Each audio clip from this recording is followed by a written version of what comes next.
The air felt different that night. Not colder. Not warmer. Just heavier. Like it knew what was coming before I did. I remember standing there, fluffing the last couch pillow like it actually mattered. Like it would distract me from the silence settling in the room. It was quiet, but not peaceful. It was the kind of quiet that wraps around your shoulders and makes your heart race, even when nothing's happening. And then, I heard the door click. He walked in. Same face I'd seen 1,000 times. Same way he always pushed the door gently like he didn't want to wake a sleeping house. But something about the way he stood there, like his thoughts were dragging behind him, made my chest tighten. His eyes didn't meet mine right away. He walked past me slow, like he was thinking too loud to speak. Like he wanted to say something but didn't know if it would come out right. And suddenly, I was so aware of where we were. Just the two of us. In this living room. This ordinary space that had seen laughter and tears and silence. But never this. The couch. That damn couch. It used to be just a place we sat. A spot we shared takeout or leaned back with a drink after a long day. But that night, it became something else entirely. I didn't expect what happened. I didn't see it coming. And maybe that's what made it even more unforgettable. Because some moments don't scream their arrival. They slip in quietly, sit next to you, and change everything before you even realize you're not the same anymore. I could feel my pulse in my neck. My skin felt too tight, too aware. Every move I made felt loaded. I remember thinking, why now? Why tonight? But deep down, I think a part of me had been waiting for this exact moment. Waiting for the silence between us to crack open. Waiting for the tension we never talked about to finally show its face. Waiting to feel something real, even if it scared the hell out of me. And I wish I could tell you I stopped it. That I told him to go. That I turned off the lamp, walked up the stairs, and left everything untouched. But I didn't. Because something in me needed to know what it would feel like. To not run. To not pretend I wasn't curious. To not be the version of myself that always followed the rules and ignored the ache in her chest. No. That night, I stayed. I sat down beside him. Right there. On that couch. And before either of us said a word, we both knew something had already started. Something that couldn't be undone. Before we go any further, hit that subscribe button to stay close to stories like this one, only on Sheila Hart Tales. If you've ever felt the weight of a moment you couldn't take back, tell me in the comments. You're not alone here. He sat beside me. Close. Too close. But I didn't move. I didn't lean away. Didn't shift my weight to create that polite distance we usually kept. Instead, I stayed still, locked in that strange, charged silence that suddenly made the room feel smaller. His thigh brushed mine. A simple thing. A human thing. But it didn't feel simple. It felt deliberate. Or maybe it was the way my skin came alive the second it happened. That whisper of heat, even through the layers of fabric. I swallowed. Hard. Told myself not to read into it. But the silence between us wasn't the usual kind anymore. It had an edge. A weight. A rhythm. I could hear his breathing. Not loud, but deep. Controlled. Like someone trying too hard not to let something show. My hand was resting on my lap, fingers laced, trying to stay calm. But then he leaned forward, just slightly, and reached for the wine bottle on the table. His arm grazed mine. Just a brush. But my entire body reacted. I didn't flinch. Didn't lean back. I felt it. Every second of it. And I think he noticed. Because when he poured the wine and handed me the glass, his fingers didn't just hand it off. They lingered. He held the base a second too long. Long enough that our fingers touched. Pressed. My breath caught. Just for a moment. But I didn't pull away. I didn't want to. And that scared me more than anything. Because this wasn't some stranger. This wasn't a mistake in a dimly lit bar. This was him. The one I wasn't supposed to feel this way about. The one who was always just out of bounds. And yet, here we were. No one else home. No background noise to hide behind. No one checking in or walking past. Just us. And this couch. And the way his eyes finally turned to meet mine. There was a flicker in them. Not bold. Not forceful. Just a quiet asking. like he was searching for permission he hadn't even voiced yet. I looked away, not because I wanted to stop it, but because I didn't trust what my face might show. He leaned back, sipped his wine, and I sat there, glass in hand, heart pounding. I could feel the heat from his body next to mine. I could feel my own skin waking up, tingling like it remembered something I hadn't yet lived. I don't even remember what show we pretended to watch. The TV was on, but it was just noise. Static compared to what was happening in that small space between us. At one point, he laughed softly at something on the screen. And that laugh, it sent a shiver through me. Because it was real. Unfiltered. Like he'd forgotten to hold back. And I wondered, was I imagining all of this? Was it just me caught in this storm of thoughts and nerves and need? But then his knee nudged mine. Gently. Intentionally. Not a mistake. Not this time. He didn't say a word. Just sipped again, eyes forward, like we hadn't just crossed a line. But I felt it. And I knew he did too. My fingers clutched the stem of the glass tighter. Not from fear. From restraint. Because something was starting. Something slow. Unspoken. Dangerous. And the worst part? I didn't want to stop it. I wanted to see where it would go. Even if I knew exactly how close we were to something neither of us could come back from. I don't know how long we sat there pretending to watch the screen. The sounds kept changing, some sitcom laughter, a flash of music, the low hum of commercials. But none of it mattered. Because the real noise was the silence between us. I could feel the words building in my throat.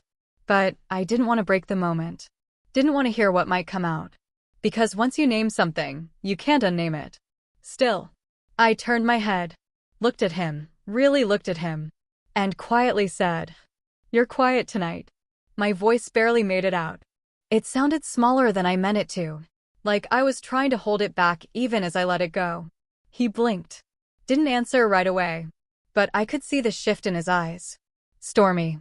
That's the only word for it. There was something behind them, guilt, longing, maybe both. He finally said, "There is something." My stomach dropped. Not from fear. From knowing. Knowing that whatever came next would change things. He took a breath, long and heavy. I've been trying to shake it, but I can't. He wasn't looking at me. His gaze stayed fixed on the floor, on his hands, on anything but my eyes. But I saw the way his shoulders tensed. The way his leg bounced once, then stopped. "What is it?" I asked gently. "Talk to me." He exhaled through his nose.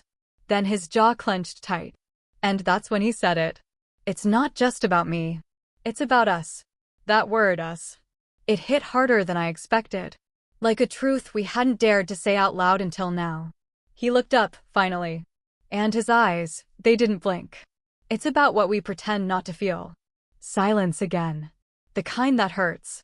The kind that holds a mirror up and dares you to look. I didn't respond. Not yet. Because I didn't know how to pretend anymore either. We'd been orbiting each other for months. Little glances that lasted too long. Conversations that stopped just before they got too real. Moments like this one. That came close to crossing the line but never fully did. Until now. He leaned forward, setting his glass down on the table, his hands resting on his knees. "I don't want to lie to myself anymore," he said, voice low. "And I don't want to lie to you either." There was something in his tone. Not desperation. But clarity. Like he'd wrestled with this in private for far too long. "What do you mean?" I asked, though part of me already knew. He shook his head, like the words were tangled. Like he didn't want to scare me with the truth, but couldn't keep it in either. "I feel it every time I'm near you," he said. "This pull. This heat. It's like I'm trying to stay still while something in me is already moving toward you." My breath caught. Because that's exactly how it felt. I looked down, heart hammering in my chest. He continued, softer now. "I know I'm not supposed to say any of this.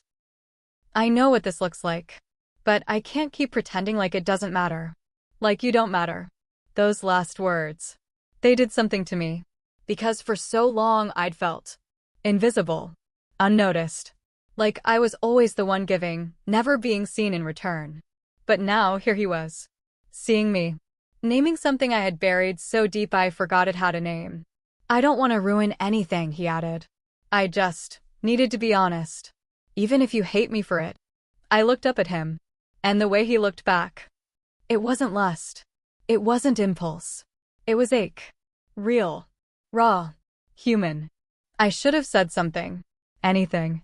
But instead, I just nodded. Because when you've been starved of being understood, even the smallest truth feels like air returning to your lungs. He leaned back slowly. Still close. Still warm. And we sat in that moment together. No more pretending. No more avoiding. Just two people suspended in the stillness of everything unspoken finally being said. And deep down, I think we both knew. We were only just getting started. I didn't expect his words. Not like that. Not with that look. He wasn't teasing. He wasn't testing me.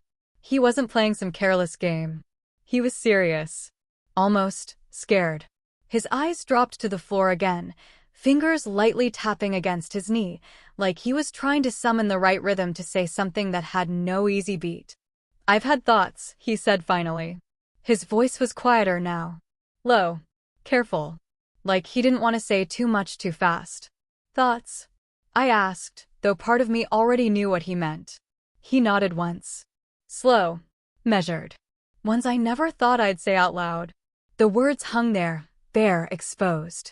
They weren't heavy, but they were real. He ran his palm across his thigh and let out a breath.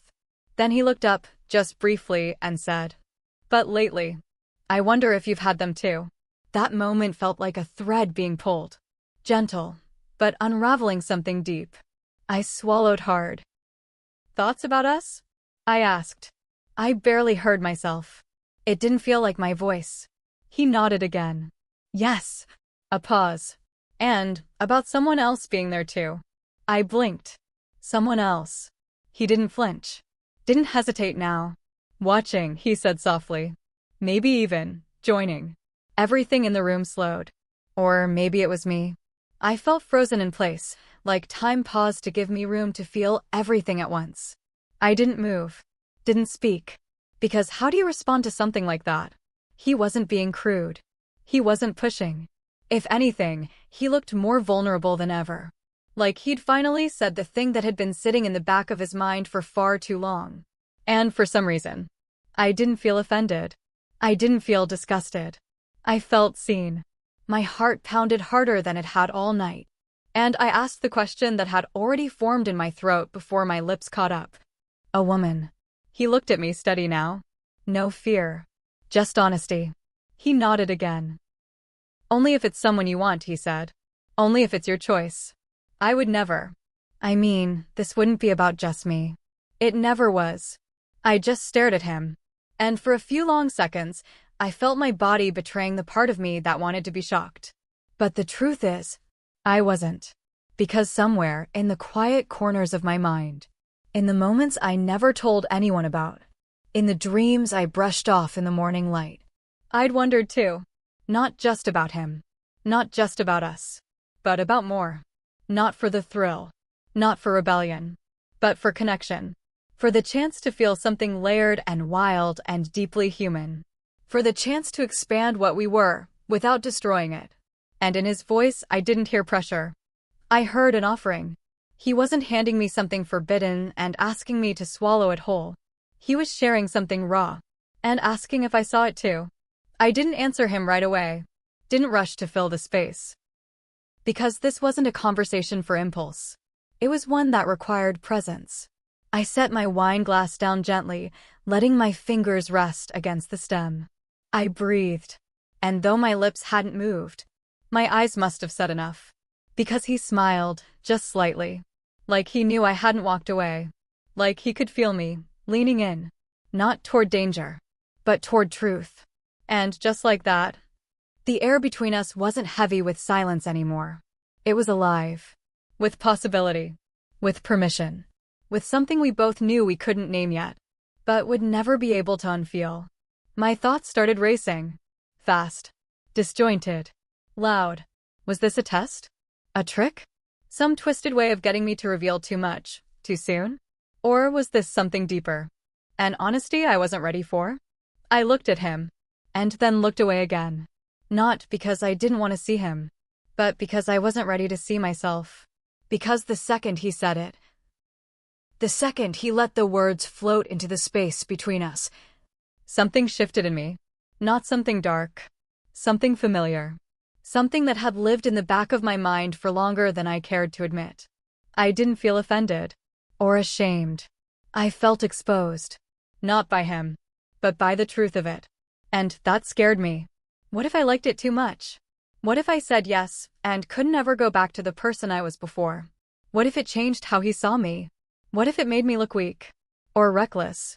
Or worse, desperate for something I should have outgrown by now? And then, a different voice inside whispered. What if it didn't? What if it made me feel alive? I closed my eyes. Just for a second. Long enough to gather the weight of what I was feeling. Because buried underneath all the panic and what-ifs was a quiet ache. A part of me that remembered every time I felt invisible. Every time I sat at dinners where no one asked how I really was. Every time I dressed up for someone who didn't even look up from their phone.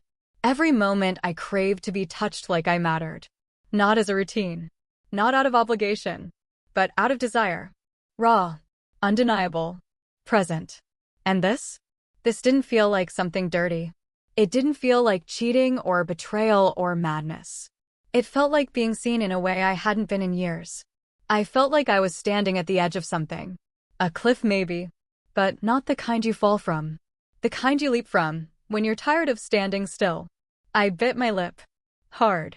Tried to swallow the heat building in my chest. Tried to talk myself out of what I already knew. But it was no use.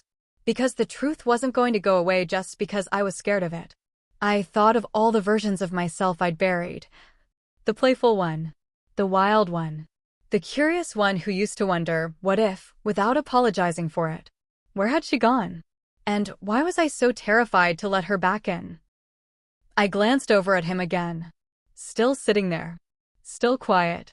Still watching me, not with pressure, but with patience. Like he understood I was somewhere between running and staying. And in that moment, I realized something. He hadn't asked me to decide right then. He hadn't demanded anything. He'd simply opened a door and left it up to me whether I wanted to walk through it. I looked down at my hands, resting on my lap. They were trembling. Not from fear, but from awareness. Because deep in my chest, a smaller, bolder part of me had already said yes. A whisper of a yes. A trembling, cautious, rebellious yes. But still yes. And I didn't know what that meant yet. Or where it would take me. But for the first time in a long time, I wasn't thinking about consequences. I was thinking about possibility. And how rare it is. To feel like you're right on the edge of something you can't quite name. But need to know. I sat there, still. No longer frozen. But anchored. In my body. In my truth. In the wild, pulsing edge of a decision I never thought I'd have to make. I looked at him. Really looked. And for the first time, I didn't just see him. I saw me. The woman I had become. The woman I had forgotten. The woman who had spent so many nights shrinking herself to fit inside the version of life everyone else expected from her. And suddenly, it hit me. This moment wasn't about him. It never really was. It was about me. What I had buried. What I had ignored. What I told myself I didn't deserve. Desire. Curiosity. Freedom.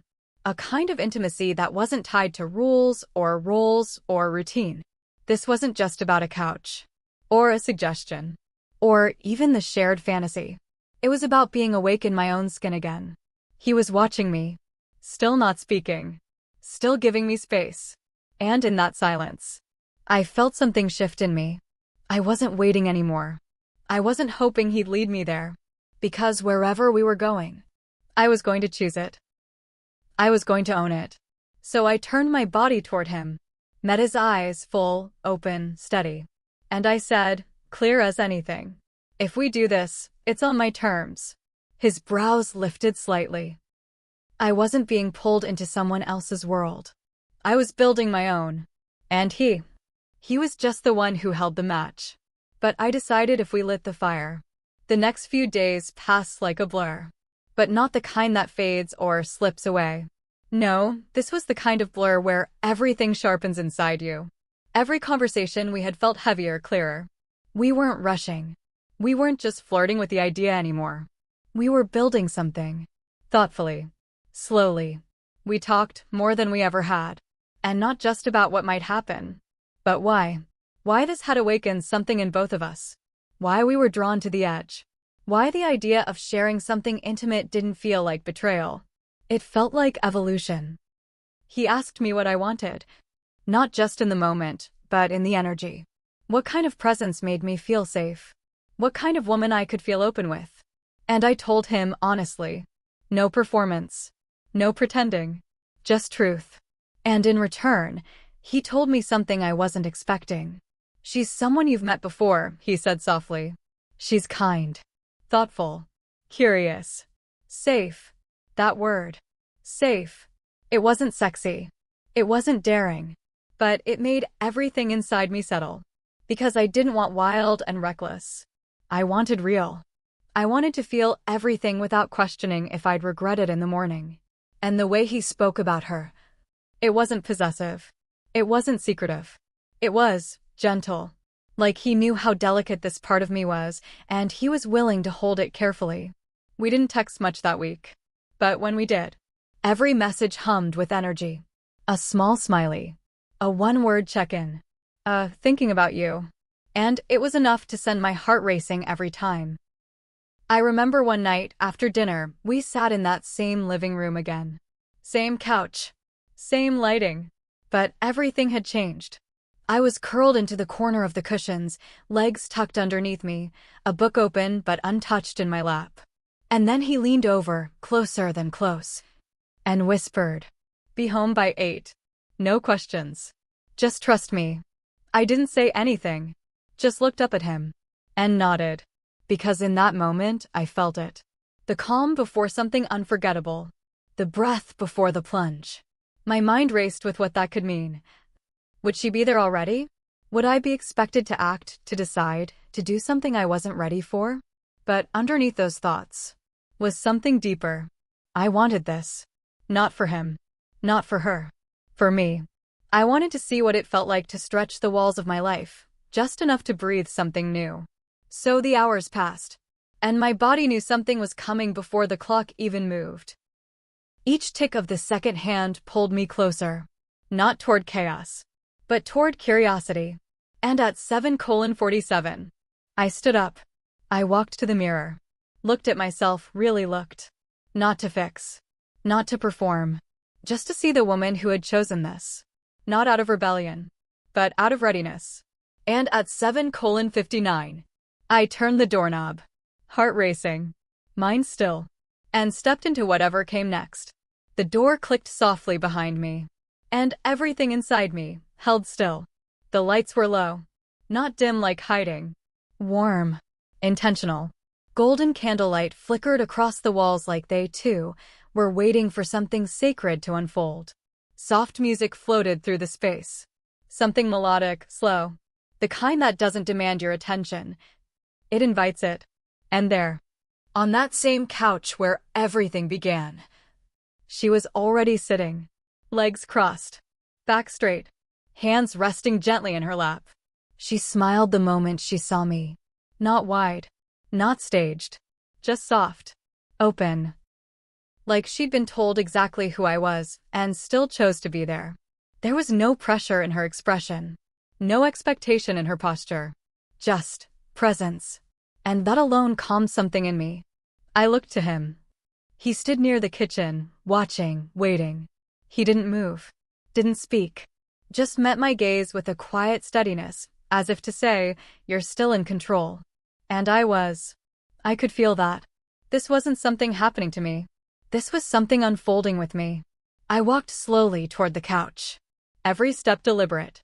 Every breath carefully placed in my chest. When I sat down beside her, our knees barely touched. But it felt electric. She turned slightly toward me. Still smiling. Still calm. "Hi," she said. One word. And it disarmed me completely. "Hi," I whispered back. And for a second, the world outside that room disappeared. The calendar. The noise. The questions. Gone. All that remained was now.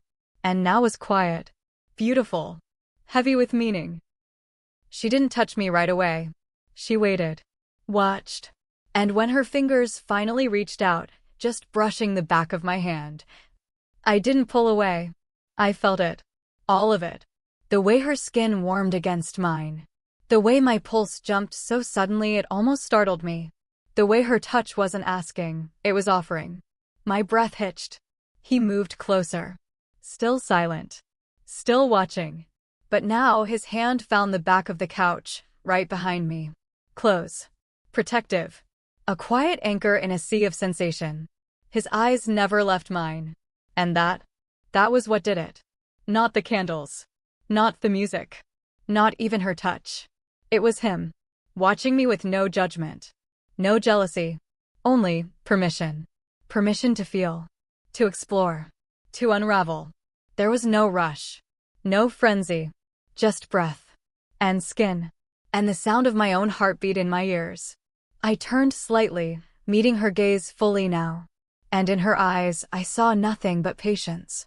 A quiet kind of knowing. A mirror reflecting something back at me I didn't know I was ready to see.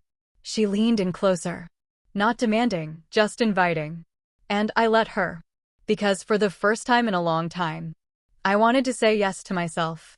And somehow, in the softness of her hand, in the warmth of his presence just behind me, I felt safe. We didn't speak. We didn't need to. Words would have ruined it. Broken the fragile beauty of what was unfolding between us. Every breath, every glance, every tiny motion was deliberate. Like music we hadn't rehearsed, but somehow already knew the steps to. She touched my wrist. Barely. Just a soft drag of her fingers across my skin. And I swear I felt it in places I didn't know could feel. He was behind me. Close. Warm. I didn't hear him move, but I felt it. The way his hand came to rest on the back of my neck. His thumb drawing a slow, absent circle just beneath my hairline. It sent shivers across my scalp. Not fear. Something else. Something deeper. Like being read by touch. My chest rose with a breath I hadn't planned. And I let it out slow. Because everything was slow now. On purpose. Like we all knew this wasn't a race. It was a moment we wanted to live inside. Her hand moved up my arm, featherlight. No grab. No force. Just curiosity. Exploration. Care. My skin came alive beneath her fingers. Like it had been asleep and was finally remembering how to feel. And him. He stayed close. Grounding me. Not leading. Not demanding. Just there. His other hand came around slowly, brushing